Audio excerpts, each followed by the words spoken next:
Academy Award-winning actress Meryl Streep plays a strong, powerful woman in an upcoming movie, British Prime Minister Margaret Thatcher.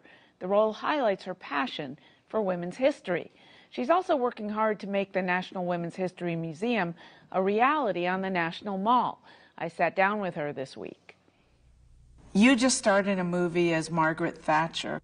I thought, you know, it would be really interesting to look hard at a person whose life, honestly, I had not known very much about, but I had been quite judgmental about. As we are with women in politics, we're much harder, especially women, on each other. And I wanted to look more deeply at her life, her achievement. Streep hopes to use what she learned from the part in her push for a National Women's History Museum. Oh, I don't know if I have anything even approaching her grit, and that is the word. Gosh, I wish I did.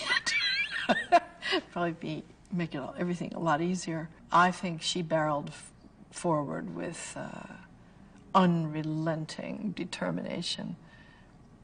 I wish I had that same strength of purpose.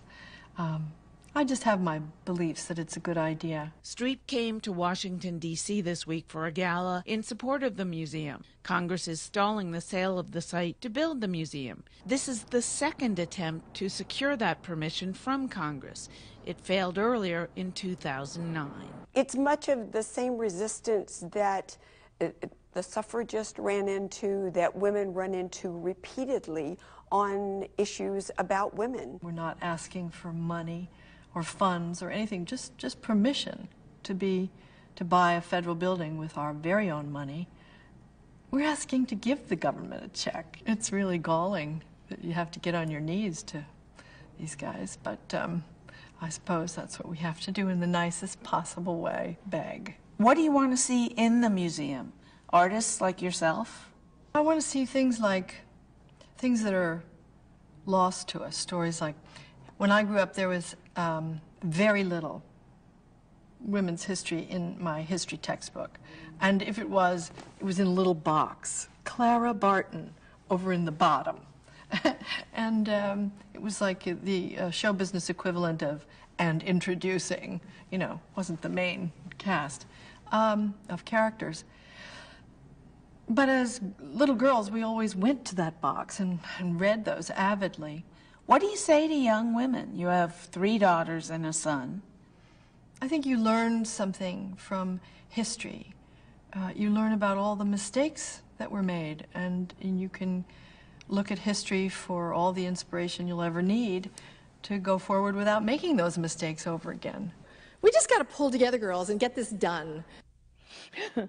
So, Tara, 2 years ago, it passed the House. Right. 2 senators who were later outed, DeMint and Coburn, put a hold on it. They're asking for permission to buy. It's not even a plot of land. It goes over a tunnel. It's sort of air rights for $400 million. Will it pass through Congress this time?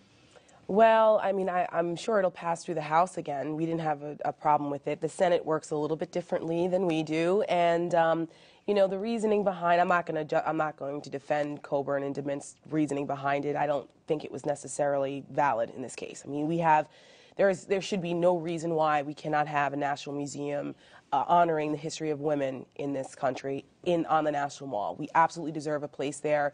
We were, you know, awfully close to having a female president last time around. I mean, it's not like, you know, there aren't enough achievements for women in this country worthy of having a museum there. So I hope so. I hope that the Senate gets it together. And again, like Meryl Streep said, they're not asking for government funds even here. They're just asking for permission to use private sector money.